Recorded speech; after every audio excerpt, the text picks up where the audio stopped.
नमस्कार दोस्तों, मैं श्रवण विश्नोई आप सभी का मिशन ज्ञान पर हार्दिक स्वागत और अभिनंदन करता हूं। देखिएगा मित्रों, आज हम बात करेंगे वाक्य रचना की भाग नंबर 2 में बात करेंगे और इसके अंतर्गत हम आज बात करेंगे रचना के आधार पर वाक्य के प्रकार और उसके बाद में बात करेंगे अर्थ के आधार पर वाक्य के प्रकार। जो 8 प्रकार है, रचना के आधार पर 3 प्रकार है। सरल वाक्य, संयुक्त वाक्य, मिश्र वाक्य। सरल वाक्य किसे कहते हैं, मिश्र वाक्य किसे कहते हैं, मिश्र वाक्य के प्रकार कितने होते हैं, 2 प्रकार है। 2 प्रकारों के अंतर्गत आगे भी उसके अंदर कुछ भेद या प्रकार देखने को मिलेंगे। इसकी पहचान क्या होती है, संयुक्त वाक्य की पहचान क्या होती है, संयुक्त वाक्य में कौन कौन शब्दों का प्रयोग किया जाता है, किस प्रकार से आश्रित होता है या निराश्रित होता है, उपवाक्य क्या होते हैं, सारी चीज़ें, प्रधान उपवाक्य क्या होता है, आश्रित उपवाक्य क्या होता है, उन पर भी हम चर्चा करेंगे। तो इस टॉपिक के अंतर्गत विस्तृत रूप से जानकारी प्राप्त करेंगे। हर एग्जाम के अंतर्गत ये प्रतियोगिता परीक्षाओं के अंदर प्रश्न पूछा जाता है। तो देखिएगा मित्रों, वाक्य रचना, तो वाक्य के बारे में हमने अध्ययन कर लिया था।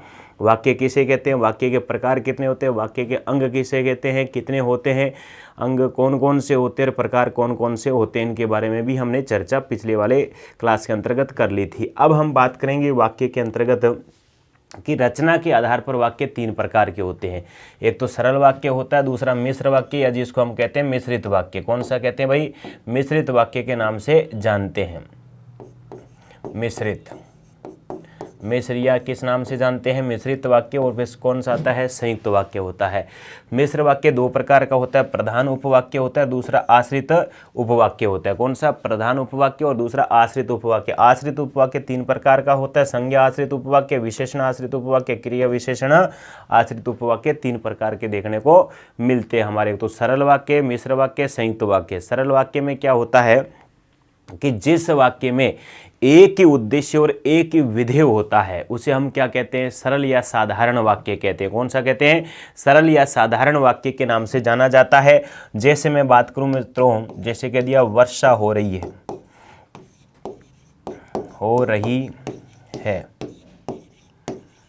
दूसरा जैसे लिखा मोर नाच रहा है। सीता पुस्तक पढ़ रही है।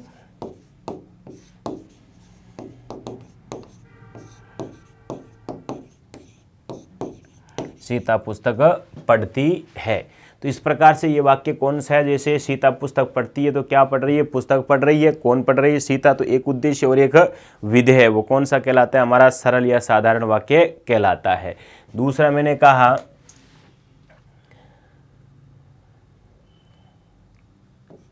जैसे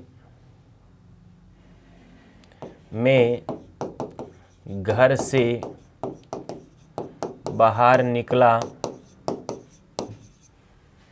घर से बाहर निकलते ही, मैं घर से बाहर निकलते ही या मेरे घर से बाहर निकलते ही, हम इसको ऐसे बनाएंगे, मेरे घर से बाहर निकलते ही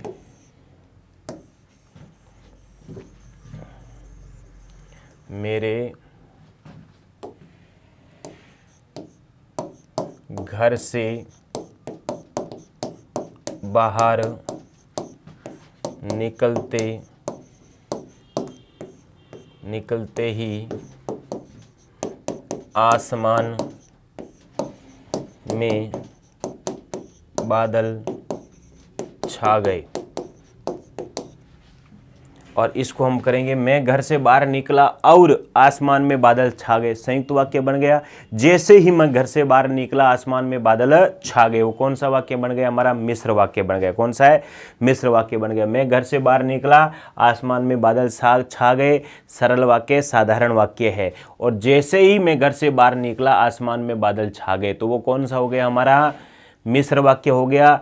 और मैं घर से बाहर निकला और आसमान में बादल छा गए, कौन सा बन गया, हमारा संयुक्त वाक्य बन गया। जैसे आप कहते हैं ना, गुरुजी क्लास लगते ही कक्षा में आ गए। गुरुजी क्लास लगते ही कक्षा में आकर पढ़ाकर चले गए। और दूसरा आप कहते हो आ गए। दूसरा आपने कहा गुरुजी क्लास लगा और गुरुजी कक्षा में आकर पढ़ाकर चले गए या पढ़ाया, आ गए। क्लास लगते ही गुरुजी कक्षा में आ गए। और दूसरा कहोगे क्या, कि जैसे ही क्लास लगा गुरुजी कक्षा में आ गए। जैसे ही क्लास लगा गुरुजी कक्षा में आ गए, तो कौन सा वाक्य हो जाता है? मिश्र वाक्य हो जाता है। क्लास लगा और गुरुजी कक्षा में आ गए तो कौन सा हो जाता है? संयुक्त वाक्य। और क्लास लगते ही गुरुजी कक्षा में आ गए तो कौन सा कहलाएगा? हमारा सरल वाक्य कहलाता है, साधारण वाक्य कहलाता है। तो इस प्रकार से ध्यान रखना, रूप परिवर्तन करने वाला भी रूप आपको को देख सकता है। जैसे आपने कह दिया मोर नाच रहा है, या तो नाच रहा है अर्थात ये उद्देश्य हो गया, और मोर क्या हो गया इसमें, सॉरी विधेय हो गया, और मोर क्या हो गया? उद्देश्य हो गया। तो जिस वाक्य में एक ही उद्देश्य और एक ही विधेय रहता है कौन सा वाक्य कहलाता है? हमारा सरल वाक्य कहलाता है।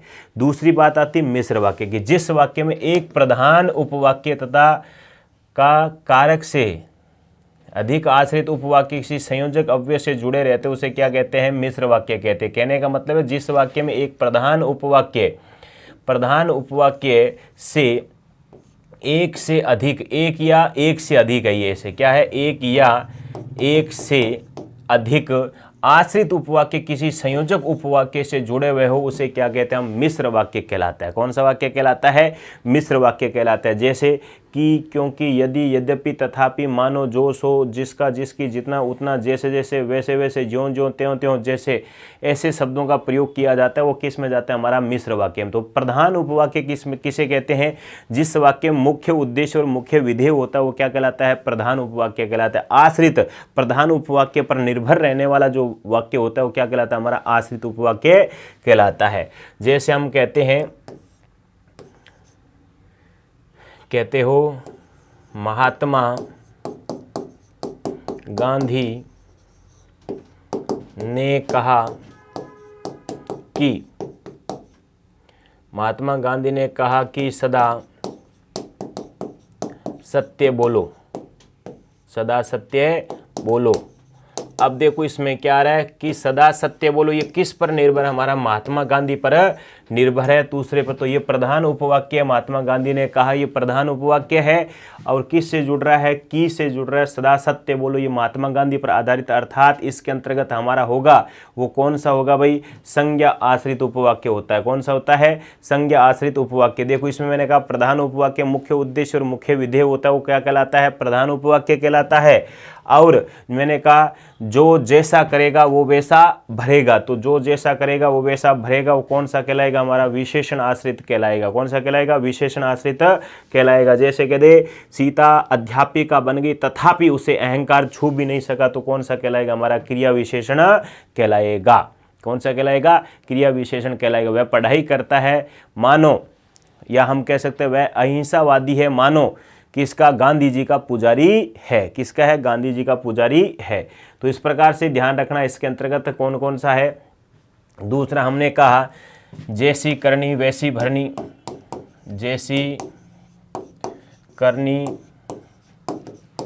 वैसी भरनी, जैसी करनी वैसी भरनी।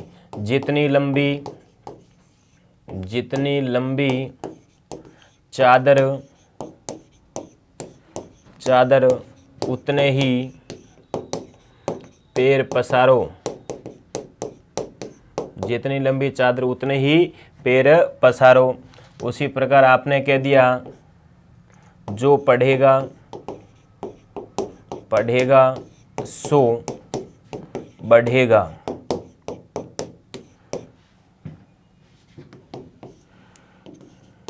वह गांधी जी का पुजारी है मानो गांधी जी को मानता है। इसको हम इस प्रकार से लिखेंगे, कैसे? वह अहिंसा का पुजारी है मानो गांधी जी को मानता है, या वह अहिंसावादी है, वह अहिंसावादी है, वह अहिंसावादी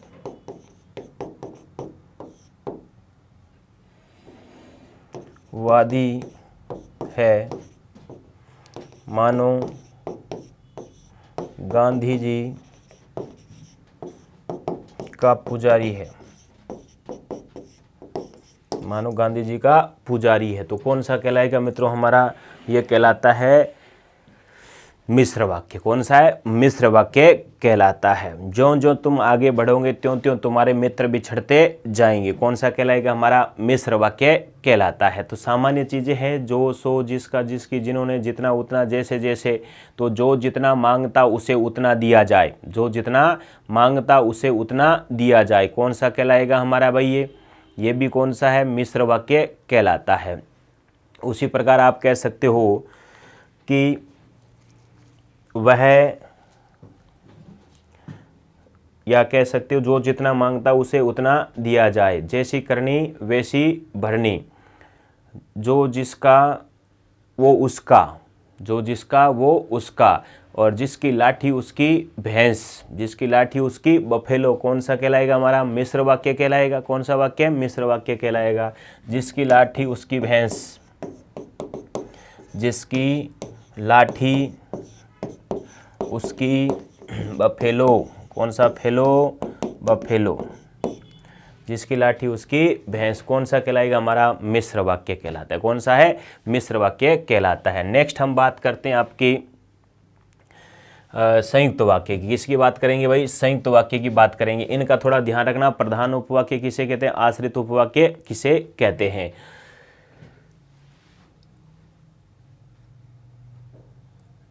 देखो, संयुक्त वाक्य, जिस वाक्य में दो या दो से अधिक सरल वाक्य निराश्रित रूप से किसी अव्यय या संयोजक शब्दों से जुड़े हुए उन्हें क्या कहते हैं? संयुक्त वाक्य कहते हैं। अब इसके अंतर्गत आपको इस बात का ख्याल रखना है, क्या वो ये रखना है कि जो मिश्र वाक्य था हमारा, कौन सा वाक्य था? मिश्र वाक्य था, वो आश्रित रूप से होता है, दूसरे पर निर्भर रहता है, अवलंबित रहता है। परंतु ये क्या कह रहा है? निराश्रित रूप से रहेगा। कौन सा रहेगा? निराश्रित रूप से रहेगा। जैसे कह दे चुप रहो अन्यथा बाहर जाओ, तो बाहर जाना अलग है, चुप रहना अलग है। बीच में जोड़ दिया कौन सा? अन्यथा और का प्रयोग कर देते हो, तो वो कौन सा कहलाएगा? हमारा संयुक्त वाक्य कहलाएगा। कौन सा कहलाएगा? संयुक्त वाक्य कहलाएगा। जैसे कहा चुप रहो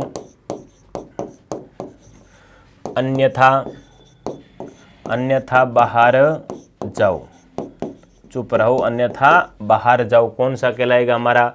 दूसरा आप देखो, इस प्रकार से कहते हो कि वह पढ़ता तो बहुत है, वह पढ़ता तो बहुत है पर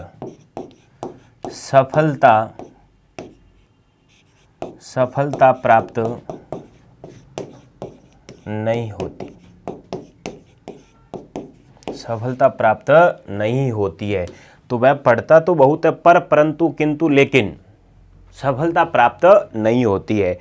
उसने बाजार की खाक छान ली, बाजार की खाक छान ली, किंतु काम की वस्तु नहीं मिली, बल्कि काम की वस्तु नहीं मिली। तो कौन सा कहलाएगा हमारा? संयुक्त वाक्य कहलाएगा। राम पढ़ता है और श्याम खेलता है। देखो, हमने जब सरल वाक्य पढ़ा था, सरल वाक्य के अंतर्गत मैं इसको ऐसे लिख सकता हूं। कैसे? सरल वाक्य मैंने लिखा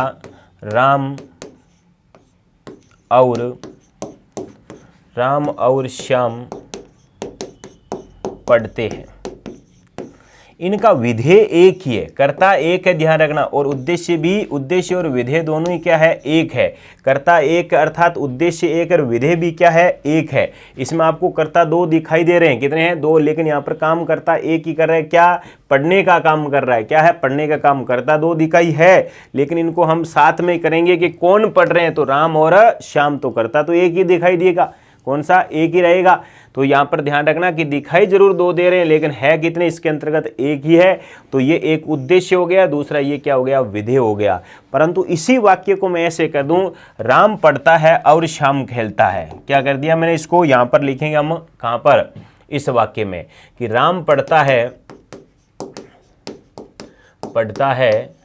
और श्याम खेलता है, और श्याम खेलता है। तो एक देखो, एक ये उद्देश्य विधेय हो गया, दूसरा उद्देश्य विधेय। दो सरल वाक्य है, सरल वाक्य को जोड़ने का काम कौन कर रहा है? और कर रहा है। कौन कर रहा है? और कर रहा है। दो सरल वाक्य को जोड़ने का जो काम करे, अव्यय शब्द काम करे, वो कौन सा वाक्य कहलाएगा? हमारा संयुक्त वाक्य कहलाएगा। कौन सा है? संयुक्त वाक्य कहलाएगा। सीधा ही कह दिया राम और श्याम खेलते हैं, तो सरल वाक्य है।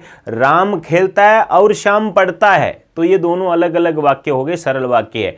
तुम्हारे लिए दूध लाऊं या लस्सी लाऊं, तुम्हारे लिए दूध लाऊं या लस्सी लाऊं, कौन सा कहलाएगा हमारा? संयुक्त वाक्य कहलाता है। कौन सा है? संयुक्त वाक्य कहलाता है। उसी प्रकार हमने कह दिया या तो पहले वाला करो या दूसरे वाला करो। कौन सा? जैसे अथवा वाला आता है ना, या पहले वाला करो या बाद वाला करो। बाहर जाओ या अंदर रहो, ऊपर रहो या नीचे आ जाओ, ऊपर रहो या नीचे आ जाओ, तो कौन सा कहलाता है? हमारा संयुक्त वाक्य कहलाता है। या तो ऊपर रहो एक वाक्य, या नीचे आ जाओ, कौन सा वाक्य हो जाता है? दूसरा सरल वाक्य है, और उनको जोड़ने का काम करता है, वो कौन सा वाक्य कहलाता है? हमारा संयुक्त वाक्य कहलाता है। निराश्रित रूप से होना चाहिए। किस रूप से? निराश्रित रूप से होना चाहिए, ऐसे नहीं आश्रित रूप से हो जाता है। जैसे मैंने कह दिया आपको, कौन सा? यदि वह सही समय पर जाता तो बस मिल जाती। यदि वह सही समय पर जाता तो मिश्र वाक्य ध्यान रखना। कौन सा? सही समय पर जाता तो सफलता मिल जाती या आपको बस मिल जाती, तो वहां पर तो हमारा सरल वाक्य हो गया, सही समय पर जाता तो बस मिल जाती।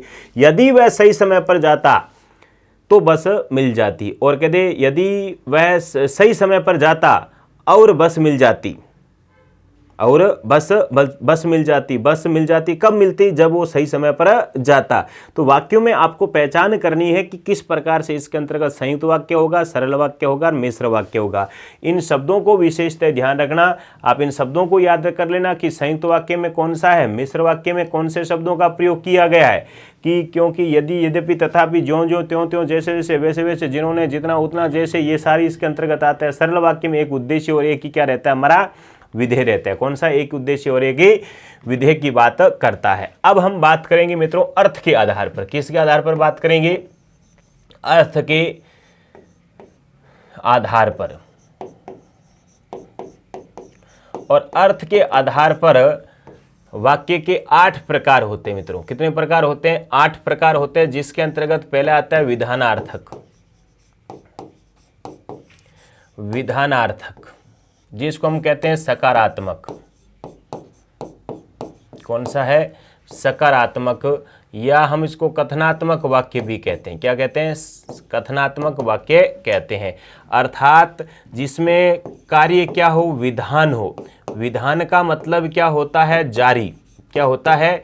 जिसमें कार्य जारी रहने का बोध होता है, सार्वभौमिक सत्यता की बात करता है, प्रधानता की बात करता है, सकारात्मकता की बात करता है, वह वाक्य कौन सा कहलाता है? हमारा विधानार्थक वाक्य कहलाता है। कौन सा? विधानार्थक। जैसे मैंने लिखा, भूपेंद्र खेल रहा है, खेल रहा है। सीता खाना बना रही है, खाना बना रही है। तो कौन सा वाक्य हमारा? विधानार्थक। कार्य जारी है, तो जारी रहने का विधान का बोध करवा रहा है, तो कौन सा कहलाता है? विधानार्थक वाक्य कहलाए। कौन सा है? विधानार्थक वाक्य कहलाता है। दूसरी बात इसके अंतर्गत देखो, निषेधात्मक। निषेधात्मक वाक्य, और निषेधात्मक का मतलब होता है नकारात्मक। नकारात्मक के साथ में हम कह सकते हैं निषेध, या हम इसको कह सकते हैं, निषेध के बाद की बात करूं मैं इसके अंतर्गत, तो हम कह सकते हैं इसको अभाव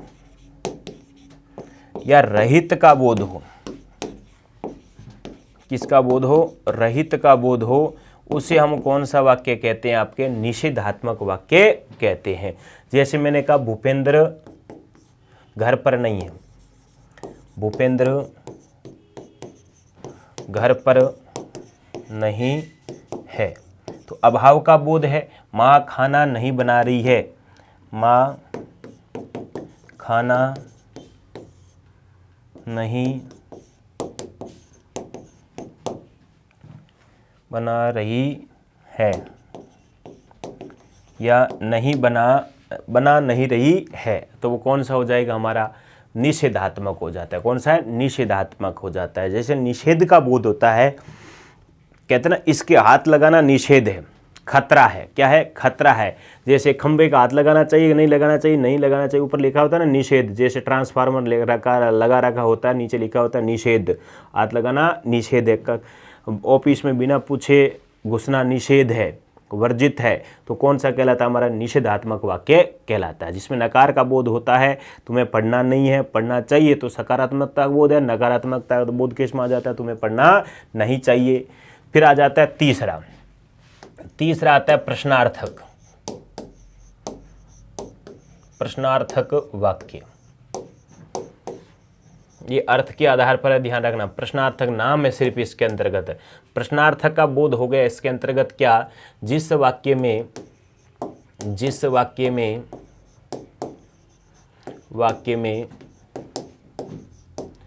प्रश्न सूचक या प्रश्न करने का बोध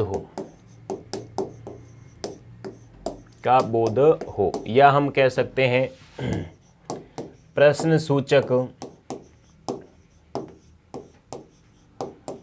सूचक शब्दों का प्रयोग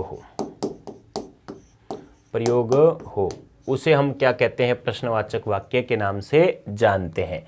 कैसे भाई, जैसे हमने लिखा आप कहाँ से आते हो,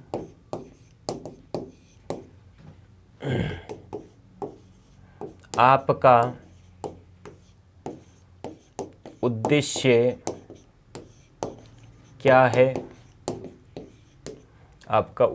क्या है, तुम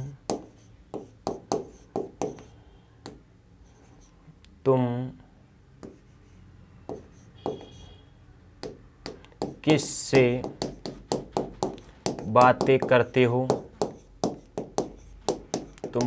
बातें करते हो, कौन सा कहलाएगा, प्रश्नार्थक कहलाएगा। क्यों, क्या, कब, कैसे, किन्होंने, ये ठीक है ना। क्या, किसे, किन्होंने, कब, कैसे, क्यों, ये सारे प्रश्न का बोध करवा रहे हैं। किससे का बोध करवा रहे हैं, प्रश्न का बोध करवाते हैं। नेक्स्ट आता है चौथा हमारा, कौन सा भाई, इच्छार्थक वाक्य। जिस वाक्य में इच्छा या आशीर्वाद का बोध हो, वो कौन सा वाक्य कहलाता है, हमारा इच्छार्थक वाक्य कहलाता है। कौन सा वाक्य कहलाता है, इच्छार्थ वाक्य कहलाता है। जिस वाक्य में इच्छा का बोध होता है, आशीर्वाद का बोध होता है, इच्छा मन से दी जाती है, तो आशीर्वाद भी मन से दिया जाता है। किससे, मन से दिया जाता है। जैसे आप कहते हो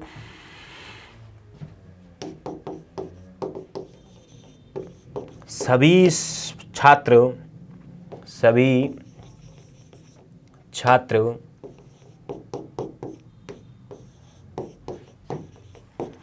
सफल हो, खुश रहो, आगे बढ़ो, तो वो कौन सा कहलाता है, हमारा इच्छार्थक वाक्य कहलाता है। कौन सा, इच्छार्थक वाक्य कहलाता है। जैसे कहते ना, काश मिल जाए, क्या मिल जाए, अरे नौकरी मिल जाए, काश नौकरी मिल जाएगी, तो आप इच्छा जाहिर करते हो। काश मैं घूमने जाता, यार मैं इस समय घूमने जाता, आप इच्छा जाहिर कर रहे हो। क्या कर रहे हो, इच्छा जाहिर कर रहे हो, इच्छार्थक वाक्य कहलाता है। नेक्स्ट कह दिया, जैसे लिख देता हूं मैं, काश नौकरी मिल जाए, ये विस्मयादि का भी बोध करवा देगा। देखा, आश्चर्यचकित का बोध होता है ना, तो वहां पर भी होता है। इच्छार्थक का बोध उसमें भी आता है आपका। फिर आता है पांचवा प्रकार हमारा। कौन सा प्रकार है भाई, पांचवा प्रकार है जिसके अंतर्गत हम बात करेंगे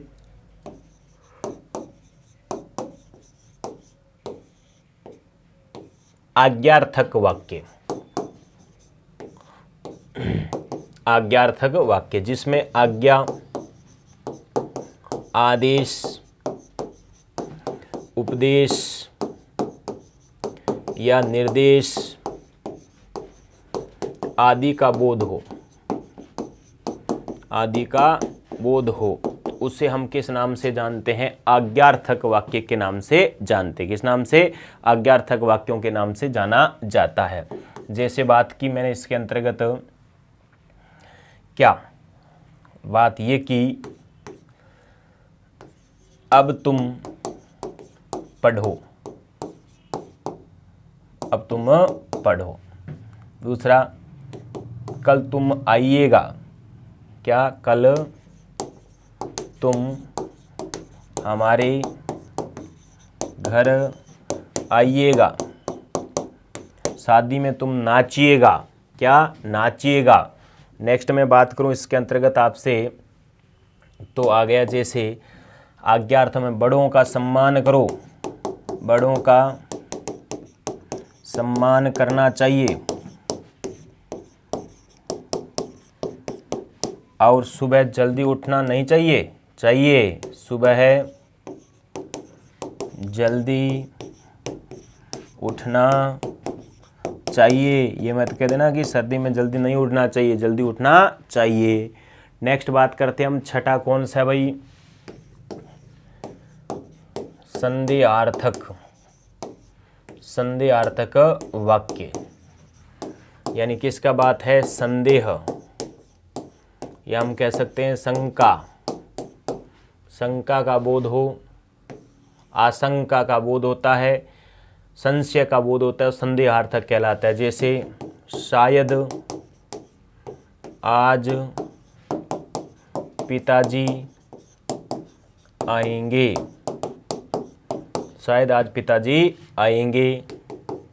वर्षा हो सकती है, हो सकती है, तो ध्यान रखना किसका है, संदेहार्थक का बोध हो रहा है हमारा, किसका है, संदेहार्थक का बोध हो रहा है। फिर बात करते हैं हम आगे, सातवां प्रकार आता है संकेतार्थक। कौन सा है, संकेतार्थक वाक्य। और संकेतार्थक वाक्य का मतलब क्या होता है, जिसमें कोई शर्त रख दी जाती है, क्या रख दी जाती है, शर्त या अवलंबित, क्या हो जाता है, अवलंबित होता है, आश्रित होता है, तो कौन सा कहलाता है, संकेतार्थक वाक्य कहलाता है।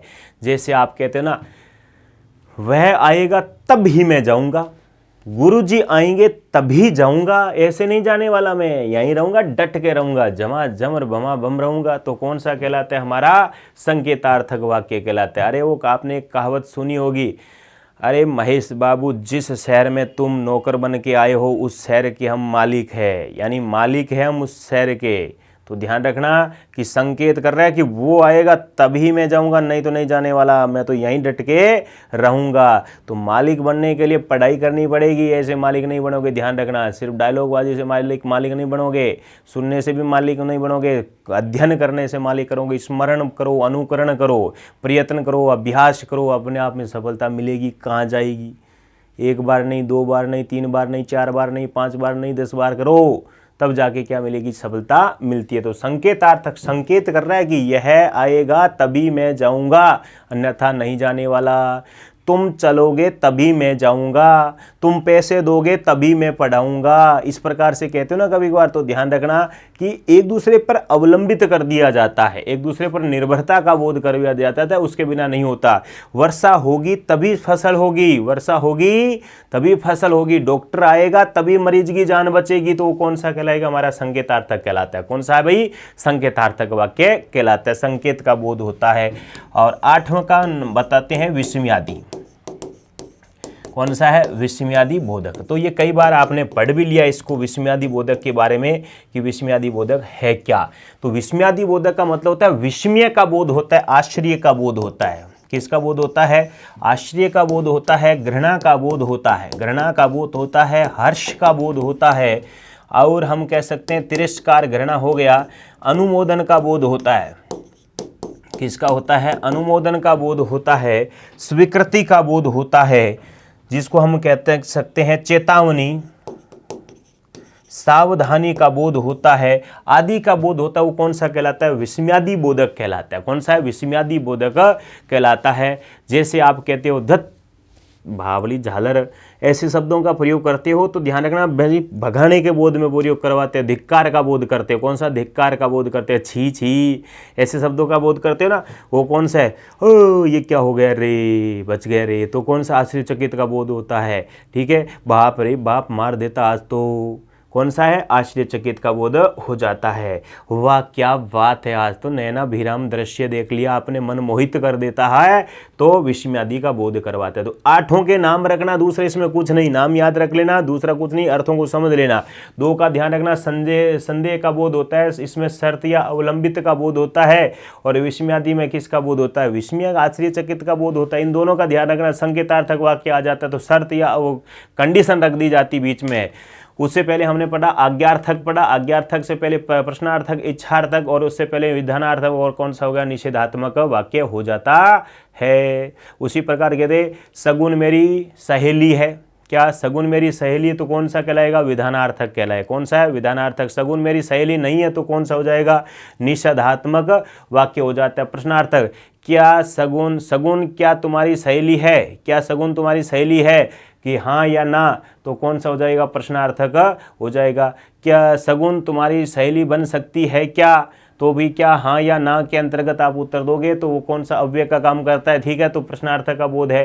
फिर आता है इच्छार्थक वाक्य, कौन सा, इच्छार्थक में क्या हो जाएगा, सगुन तुम्हारी सहेली बने, खुश रहो, दूधो नाव पूतो फलो, तो कौन सा, आज्ञार्थक के अंतर्गत, तो वहाँ पर हो गया तुम पढ़ो, तुम आगे बढ़ो, सगुन की सेवा करो, क्या सगुन की सेवा करो, किया करो, तो कौन सा हो जाता है, आज्ञार्थक हो जाएगा। और संदेहार्थक, शायद तुम्हारी सगुन सहेली है, हो सकती है, नहीं भी हो सकती है, हमारी बातें कोई सुनता हो, तो संदेह होता है कि नहीं हो रहा है, तो कौन सा है, वो कौन सा हो गया आपका, संदेहार्थक। हमारी बातें कोई सुनता हो, ऐसे वाक्य कई बार आ जाता है संदेह, और लास्ट में कौन सा हो गया, विस्मयादि बोधक का प्रयोग किया जाता है। तो इन आठों के नाम रखना, कौन कौन से हैं। सबसे पहले हमने पढ़ा कौन सा, विधानार्थक, निषेधात्मक, प्रश्नार्थक, प्रश्नार्थक बाद इच्छार्थक, इच्छार्थक बाद आज्ञार्थक, आज्ञार्थक बाद संदेहार्थक, संकेतार्थक, और कौन सा हो गया, विस्मयादि बोधक। उससे पहले हमने रचना के आधार पर पढ़ा, और रचना के आधार पर कितने प्रकार थे, 3 प्रकार थे, सरल वाक्य, संयुक्त वाक्य, मिश्र वाक्य। मिश्र वाक्य के 2 प्रकार हुआ करते हैं, प्रधान उपवाक्य और आश्रित उपवाक्य होते हैं। फिर आश्रित के कितने हो जाते हैं, 3 है, संज्ञा आश्रित है, विशेषण आश्रित है, क्रिया विशेषण आश्रित है। फिर इसके अंतर्गत भी ध्यान रखना कि इनके साथ में कौन कौन से शब्द जुड़े हुए थे, संज्ञा के साथ में, विशेषण के साथ में, और क्रिया विशेषण के साथ में। की नहीं मिलता है तो अल्पविराम कोमा मिल जाता है। तो इसी के साथ में ध्यान रखना हमारा कौन सा वाक्य पूरा हो चुका है भाई, वाक्य का प्रकरण पूरा हो जाता है। यानी वाक्य के 3 प्रकार पढ़े थे हमने, कौन कौन से, एक तो पढ़ा था अर्थ के आधार पर, दूसरा रचना के आधार पर, तीसरा क्रिया के आधार पर। क्रिया के आधार पर हमने वाच्य पढ़े थे, कर्तरीवाच्य, क्रमवाच्य, भाववाच्य, और उसके बाद में हमने इनके बारे में अध्ययन किया आज के अंक में। तो ठीक है, तो मित्रों अच्छी तरह से पढ़ते रहना, झमाझम और भमाभम करते रहना। नमस्कार, धन्यवाद भाई।